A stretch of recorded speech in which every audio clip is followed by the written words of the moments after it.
Wrestling. Shit. I'm gonna see if old Vinnie Mac slaps him with that copyright infringement because I made him say Fortnite. 2018 wasn't the best year for WWE. You had an injury sweeping the roster, to the Saudi Arabia controversy, and Roman Reigns announcing that he has leukemia. While it wasn't an awful year, it wasn't as good as it could have been. There are a ton of videos explaining why WWE is bad and absolutely terrible and you should not watch it. You should watch Japan.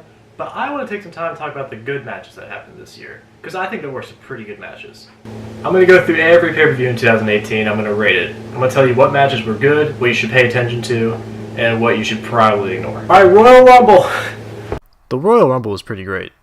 All the matches were solid, and the Rumble matches themselves were both fantastic. This was also the first all-women's Royal Rumble, as I'm sure you know since WWE advertised it to hell and back. But it lived up to expectations, at least mine. I think it's well worth your time, and I'd give it a 7 out of 10. Elimination Chamber.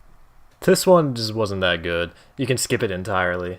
If you like Matt Hardy, there was a solid match of his on this one, but it's not that great. I give it a 4 out of 10. Fastlane.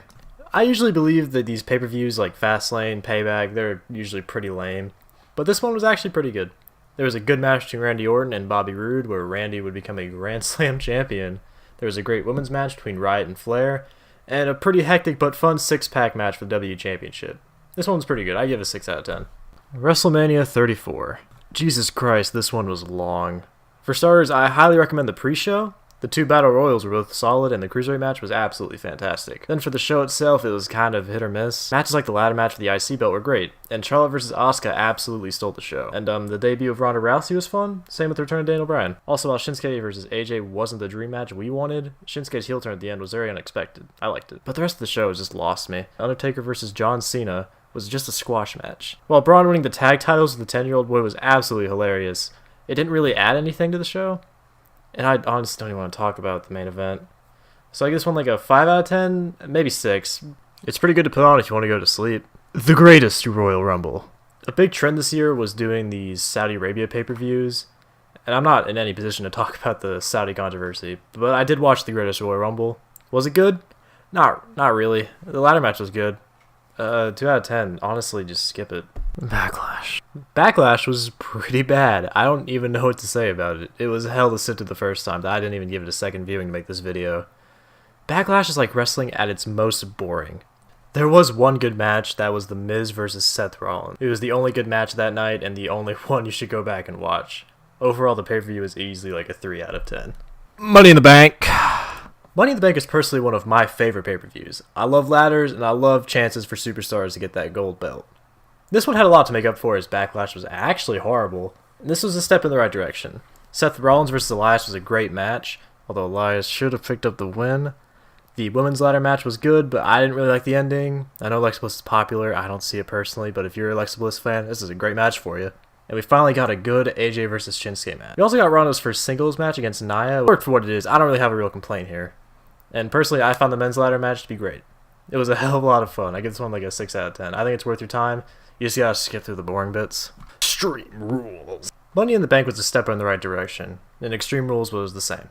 For starters, the tables match between Sandy and New Day on the pre-show was short, but it was sweet. B-Team picking up the Raw tag belts was surprising, but I actually liked it. The Raw tag belts are already in limbo, so I might as well give it to someone cool. The Kevin Owens vs. Braun Strowman match was actually pretty good. I loved how Kevin Owens technically won. Bobby Lashley picking up a win over Roman Reigns was a nice welcome, and a damn shame Lashley went downhill since then. AJ vs. Rusev was pretty good too. Well, I have a lot of positive things about this show. There was still some bullshit, like advertising Team Hell No a lot, only for them to not actually reunite was pretty shitty. Also, the Ziggler vs. Rollins match was absolutely fantastic, but it was honestly ruined by the crowd counting down from 10 every single minute. It's a shame too, as the match could have been one of the best of the year for the main roster. What are you gonna do? Still give the pay-per-view like a 6 out of 10. Summerslam! I personally love SummerSlam. The return of Dean Ambrose during the IC match, Becky Lynch turning heel, Samoa Joe vs. AJ Styles, Miz vs. Daniel Bryan, the Demon King returning, Ronda Rousey beating the shit out of Alexa Bliss, all culminating in Roman finally taking the big rubber belt off of Brock Lesnar. This pay-per-view I can genuinely recommend all throughout. There are still some bad moments like Kevin Owens getting absolutely squashed and that whole weird shit where they sent out Braun to wait for a cash-in so people will cheer, only for them to cheer Roman thinking Braun was going to cash in. Whatever. All in all, still a great show. Easily an 8 out of 10. Battle in a Cell. While not as good as SummerSlam, it still did its job. The cell match between Jeff Hardy and Randy Orton was pretty good. The triple threat for the SmackDown Women's Champion was also good. The match of the night had to go to Shield versus Dolph and Drew. AJ and Joe put on another good match, but I argue the ending should have been changed. The main event was honestly a letdown. I know Braun and Roman can both put on great matches, but they spent most of this one just laying down, waiting for Brock Lesnar to come down and ruin it. Because apparently Hell in a Cell matches can end in DQ. Who knew? I'd give it a 6 out of 10. Super Showdown! This pay-per-view was just kind of a glorified house show. Other than the novelty of seeing Triple H fighting Undertaker for like half a fucking hour, you can honestly skip it entirely. But if I recommend one match, it was easily Buddy Murphy versus Cedric Alexander. That was fantastic. Evolution. Evolution is fantastic. If Backlash was wrestling at its worst, then Evolution is at its best. I genuinely believe this whole pay-per-view is worth your time. I give it a 9 out of 10.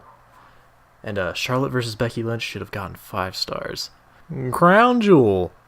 Don't watch it. Survivor Series. In my opinion, Survivor Series was generally pretty bad. For context, Raw has been unbearable to watch the past few months, so seeing them do a clean sweep against SmackDown wasn't really that fun to watch. If you love Raw and hate SmackDown, this pay-per-view is perfect. If I had to find something good in the show, Daniel Bryan versus Brock Lesnar actually turned out to be pretty good. You just have to wait like 15 minutes for the match to actually start. When Daniel kicks Brock in the dick, that's when the match gets good. Ronda versus Charlotte was also pretty good. Looking back, this pay-per-view didn't really matter in the long run, so if WWE doesn't care, then I do not care. I personally give it a 4 out of 10. You had all these great matchups, and they were just boring. You made a man piss himself in the ring. Why would you do that? TLC. I thought TLC was pretty good. It was just really long. The SmackDown Tag Title match killed it like usual, but they gotta throw Insanity next time. The Mixed Match Challenge was short, and I'm happy R-Truth won. Listen, I'm a big Truth fan, so anytime he's given screen time, I love it. But I understand if you want to skip this one. Ray vs. Randy, of course, was solid. Nia vs. Ronda didn't bore me to death, but I did enjoy seeing Nia get the shit kicked out of her. Daniel Bryan vs. AJ did its job, but I expect another match between these two eventually. The match of the night was easily the TLC triple threat for the SmackDown Women's Championship. I thought it was fucking awesome. I'm glad it ended the way it did. They're finally letting Ronda do some actual cool shit. The weird thing about the whole night was Dean vs. Seth. This match should have been amazing, but it was just kind of decent. I think that's why I got some "this is boring" chants. Look, people love The Shield. It's weird seeing Seth and Dean get this negative reaction.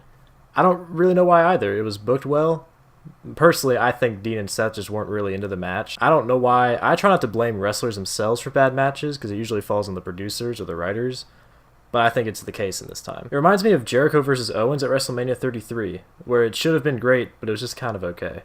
I bring this up because they're the big faces on the poster. They're plain and center. You're supposed to know that this is the big shit. What? 7 out of 10.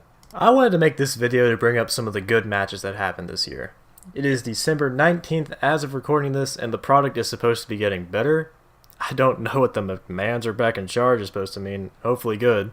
I mean, if Triple H is calling the shots, I have high hopes, because NXT was fantastic every time they were on. I highly recommend every takeover. So far, the last Raw and SmackDown were great. I hope 2019, I can have a huge list of great matches instead of this 2-page Word document.